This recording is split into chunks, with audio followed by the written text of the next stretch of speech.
One of the things that we have with Fidelity is that people are all at different places with RTI. In fact, I'm amazed all the time at what people think is a Tier 2 intervention is really a Tier 1 intervention. So we don't even have people that understand the difference between the 3 tiers. Tier 1, all kids, good instruction. Tier 2, some kids, intensified instruction 3 times a week, 30 to 45 minutes. Tier 3, very intensive instruction or intervention, 5 times a week, an hour a day, typically. And it's done in the manner in which it was designed to be done. So we're not moving mouses over here.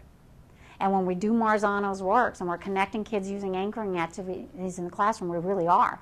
And so the knowledge and skill base is probably our biggest obstacle in RTI, and that's why staff development is so important. So important for our teachers. Any kind of online staff development. We're always doing webinars. I've done several national webinars, and teachers just get to go on and off and look at them at their leisure. And so that's a really good thing. But anything you can offer to help them understand is going to be important. The other thing is there's a lot of gaps in our research right now in RTI because RTI grew faster than people thought it was going to grow. And because of the standards, we have to watch what we do. And so the biggest obstacle I see as far as Fidelity is there are a lot of people out there, and you're not, Lexi is not one of them, but there are a lot of programs out there that stamp RTI, 3-tier process, and then you start reading it and it's not. But people are purchasing them and using them, not understanding that that's really not what RTI is about. So I caution people all the time about being sure that you don't just rush to judgment. And that's why when I work with school districts, and I've been talking about Lexia for years, that's how y'all found me, I say, you know, talk to them. Let them look at their research, play with it, pilot it, you know, see what it does and what are the questions. Ask the people out there any questions you have about that program or that product.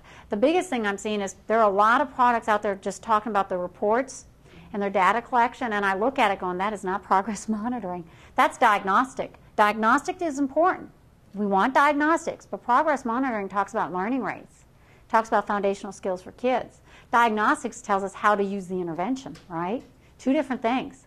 And progress monitoring, in the purest sense of progress monitoring, what we're trying to do is find a learning rate for the child, because the learning rate goes to automaticity.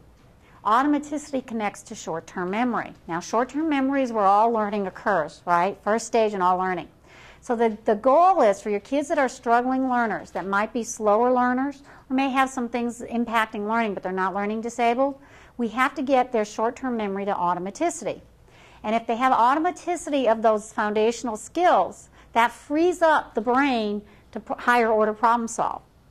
So what progress monitoring is doing is saying if we're working with a kid on a foundational skill, let me think of one. Like in first grade, one of the things we want is word recognition, right? And we're really trying to improve word recognition.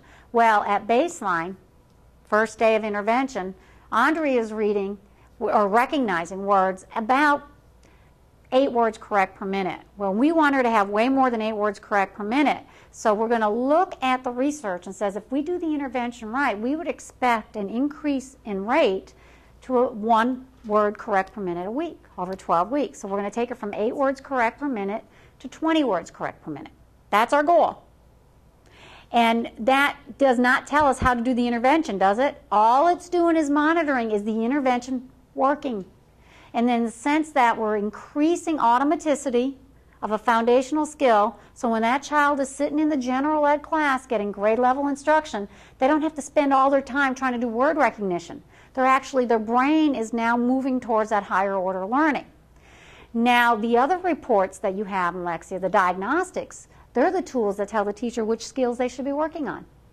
And so a lot of people don't understand that. I get that all the time. I don't like AIMSweb because it doesn't. Well, no, it's not intended to. It's not intended to. It's two different things.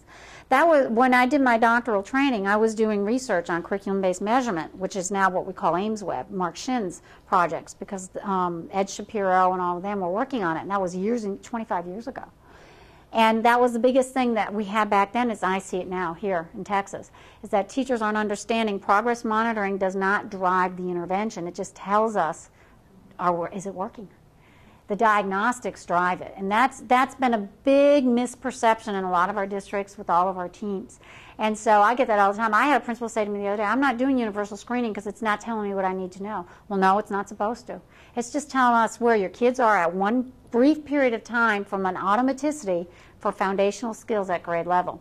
And if they've got it, we're not worried about that. They're good Tier 1 kids. We're going to do lots of interventions there. If they don't, they need more.